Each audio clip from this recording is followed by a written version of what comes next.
Georgie. And I'm Brooklyn. And we have type 1 diabetes.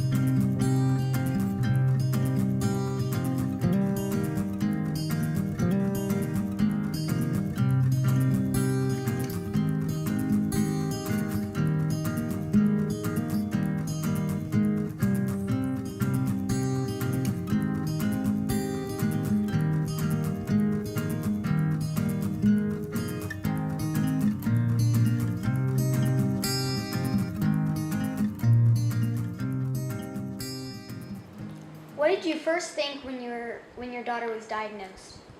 I was very surprised. I didn't expect it at all. We were at the pediatrician's office and I thought she was just going to have a bug. And he came in and said, we've called Texas Children's and you need to go immediately to the emergency room. They're waiting for you. She was very, very sick at that point, and they admitted us right away. So I didn't really have a lot of time to worry about it. It took us quite by surprise.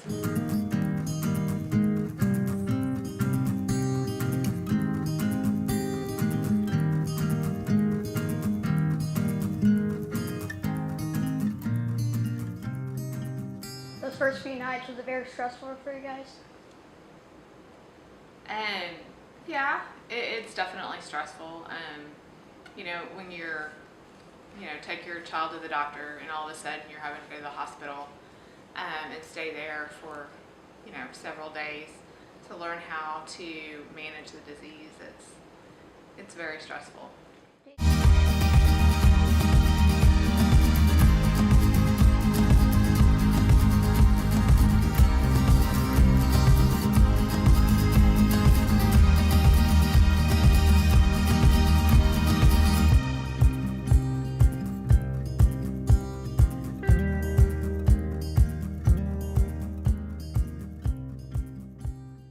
How has life changed since you were diagnosed? I didn't get shots before. Is that a big change for you? Yes, because I used to be deathly afraid of needles. Have you got more used to it now? Yeah. Since you've done it? Yeah. The places where I get my shots are on my legs, my bottom, my stomach, and the back of my arm. So those are all the places that you can get an insulin shot. And then after a while, after you have diabetes, you get what's called a pod. And it's where you don't have to get shots anymore. And it delivers insulin for you. So you can put that on your leg, your lower back, or your arm, the back of your arm. Do you like your shots better or your pod? Pod. Did it surprise you the amount of information about diabetes that you did not know already? Yes, it definitely did. I knew I didn't know a lot, but until you start learning, you realize there's an entire world out there of things that you need to know.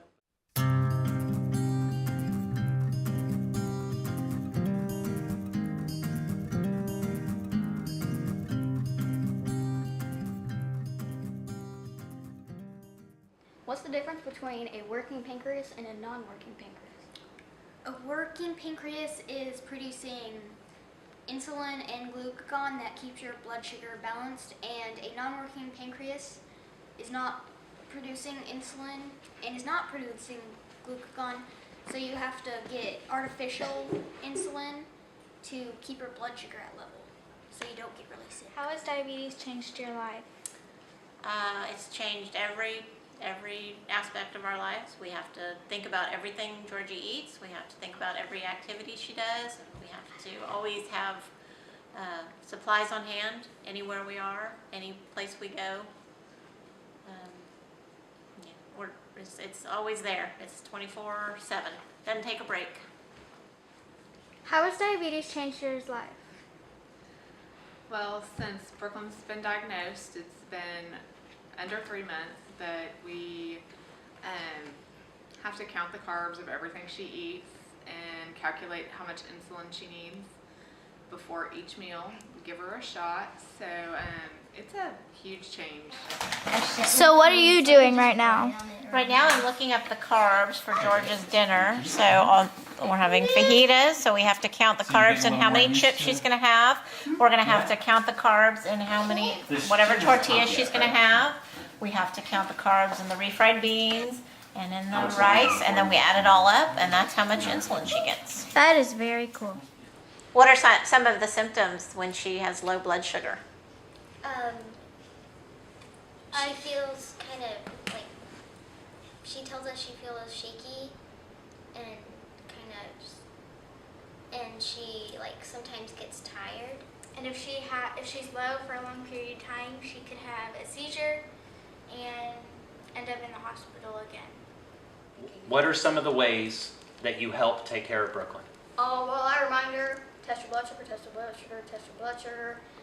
If she feels shaky, I say go right to testing and stop what you're doing.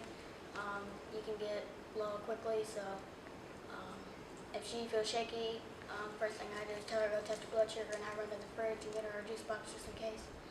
And if she's really low, I tell her to drink it, and we go from there.